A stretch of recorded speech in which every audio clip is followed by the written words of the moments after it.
We are live. Are you nervous? Don't be nervous. Okay. Cosby Potter Davis joins us from West Virginia.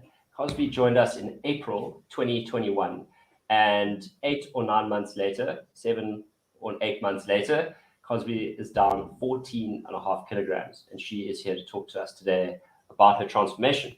Welcome, Cosby, from the other side of the world. I'm glad to be here. Awesome. So before we go into the practicalities of the program and what you went through, could you just tell us a little bit about what your health and weight was like before deciding to make a difference? Sure. I was doing a lot of stress eating. I was in leadership positions. I was a nurse for 46 years. And my family was very concerned about me. Number one, I have arthritis and I needed a total hip. And so walking was very painful. I could only go maybe 100 feet. Going up and down the stairs was horrible. And I would get short of breath much more easily than I should have. And so I made the decision to retire. Because I felt like it was a good time to do it. I'm 68. And I felt like the free clinic that I was in charge of needed new blood, but I also knew that I had to do something about my health and I had to focus on myself for a while. So it truly all worked out so smoothly for me to retire. And as soon as I hit that retire button, I was hooked up with RMR. Okay, so now you said something about a doctor. How did you actually hear about RMR? Because you're in the States, and that is not where Banting comes from, right? I know. Well, what was cool was there's in West Virginia, there's a organization called Try This West Virginia. And it's to help reduce diabetes and obesity in our state because we're like number one. Oh, wow. Okay. Yeah. So we're always on the number one list when it's the worst list, it seems like. Like the competition you don't want to win, yeah. Yeah, so Dr. Cucuzella, who's a family physician in our area, actually took a sabbatical to learn more about how to do more preventive type care for people that are obese. And he came across Banting and he started promoting that through lectures. And I was actually at a lecture of his at our state conference, Try This West Virginia, and heard about it. And I was like, wow, that's like totally opposite of everything I've ever heard. And, I was a bit skeptical and all that stuff. And then, I've talked to him again since that time and stuff. And I actually had the list that I would give to my patients, not knowing what I was doing really, but give them to my patient, like, eat the green list. Oh, really? That's it. Eat the green list, So that's really how I came upon Banting. And then I researched, of course, RMR. And it was affordable, number one. And number two, I liked the holistic approach of RMR because it wasn't just about the nutrition. It's about mindfulness and the psychology of your eating, and all the workshops are so awesome. Like, I've listened to some of them 3 times because you always learn something more. Like, your state of mind when I first started was panic. Like, I got to do this and I got to do it fast because I'm going to have my total hip. And it was like, Tessa calmed me down. And that was my coach, Tessa. And she calmed me down. And I realized really it's a journey. And when the end of that journey is whenever it happens. It doesn't matter when it happens. It's that you focus on it happening and learning a lot about yourself along the way, which I have a lot about myself and nutrition. I've learned a lot about nutrition I didn't know. So So you came in thinking it was going to be like a diet program. Is that right? Okay, so you Right. thought someone was going to say, okay, eat this, and that would be it. Give me a And then meal plan. yeah, give me a meal plan. Yeah, I mean, a meal plan. And if you can find a cook for me, please do that too. Yeah, well, we'll talk about cooking just now, actually. But I'm curious around. Okay, so what you were talking about, the workshops, that's the expert workshop series. So there are three topics. There's mindset with me, eating psychology with Victoria, and then the nutrition with Bridget. Where do you think you were most surprised? In which topic? And maybe you could share about some of the insights you got there. Well, the nutrition was surprising because there was a lot I learned there that I truly did not know because especially in our area, I don't know if it's true in your area, they're still on the low fat deal. Pyramid. Yeah, the pyramid. Yeah. As a side note, when I was at the clinic, we had third-year med students that would rotate through. And I did correct them a lot on the low. I was like, no, it's not low fat. Let me show you this list. This is what I want you to give our patients. Da, da, da. Yeah. So,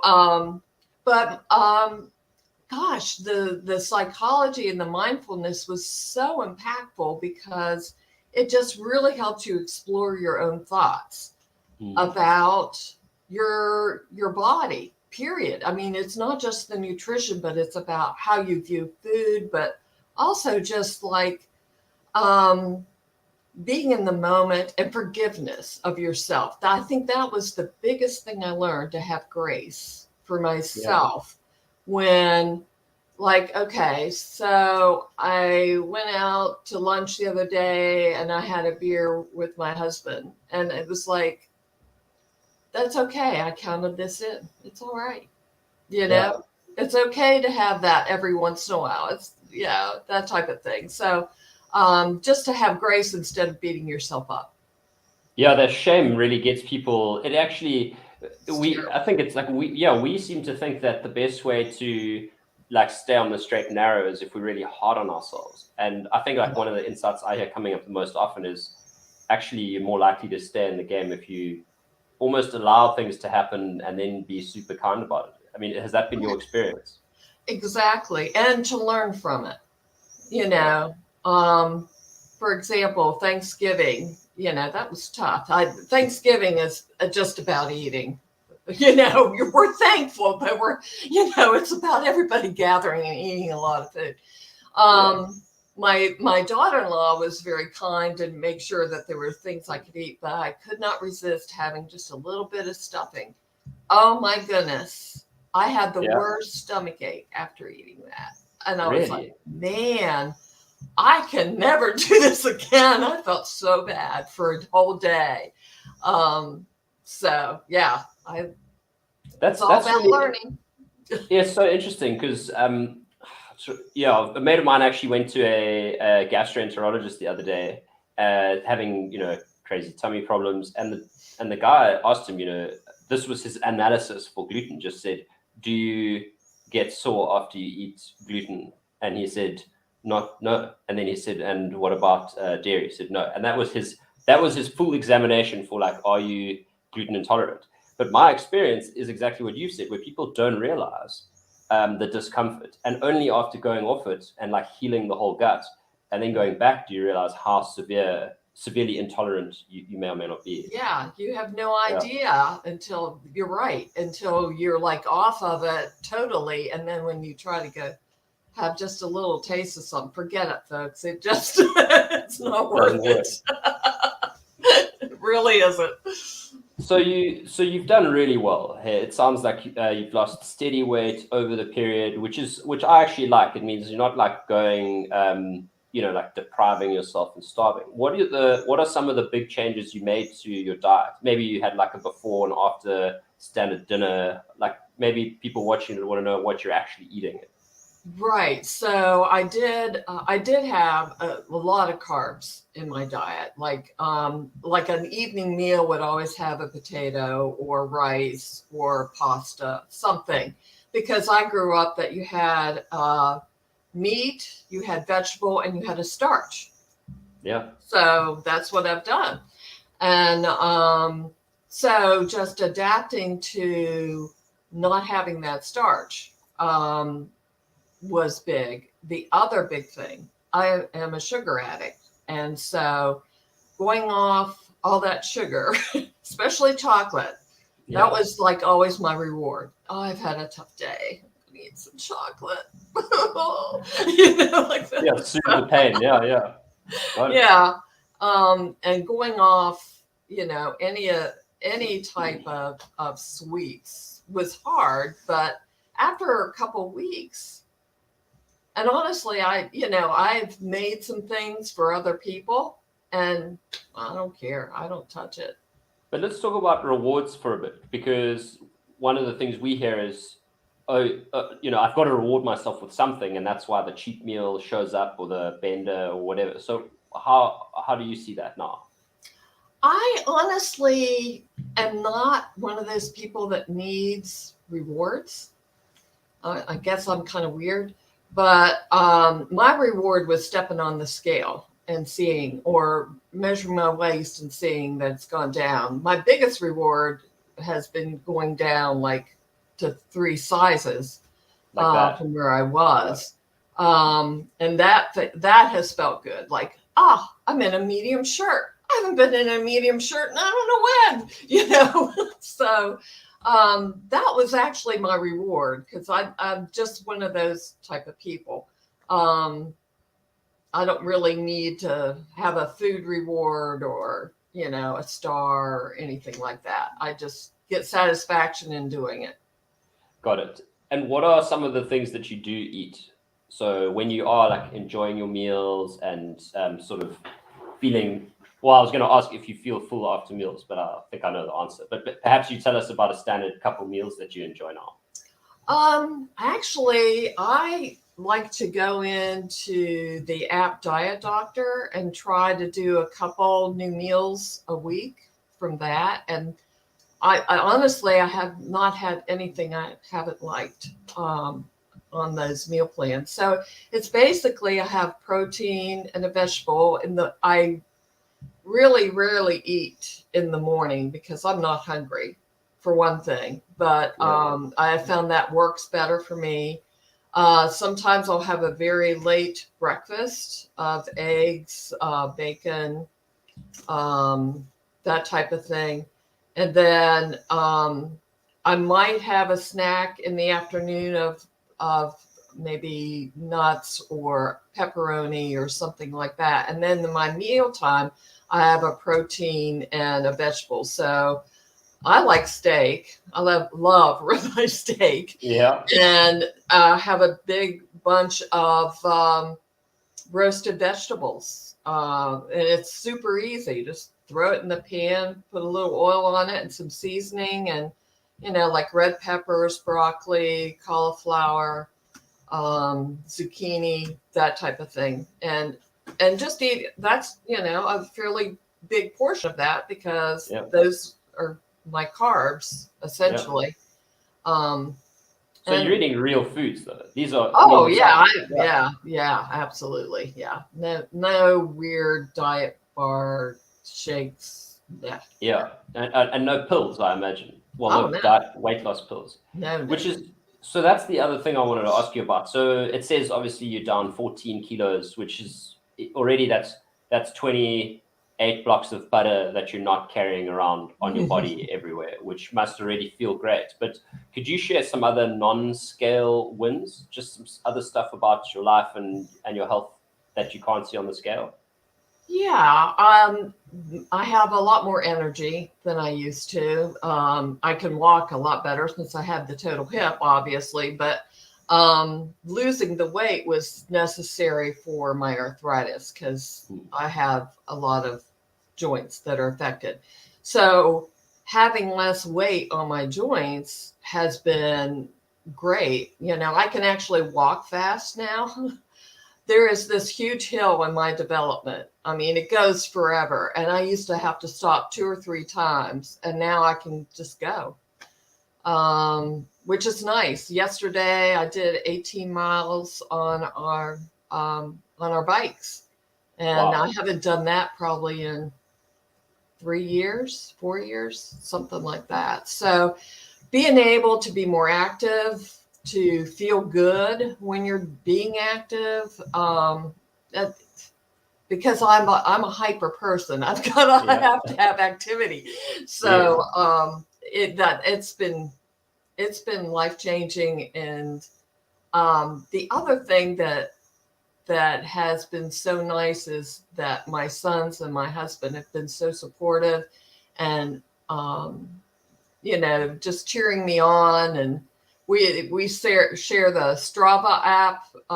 So my sons, they run and I walk and go to the pool and bike. So we share that and we give each other kudos, and that's fun.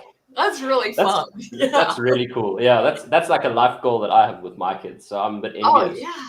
I'm also pretty impressed that that even at 65, so you're 68 now, and you're still cycling 18 miles, which that's like 30 kilometers. That's badass. Like at 68, I mean, that's kind of what I want.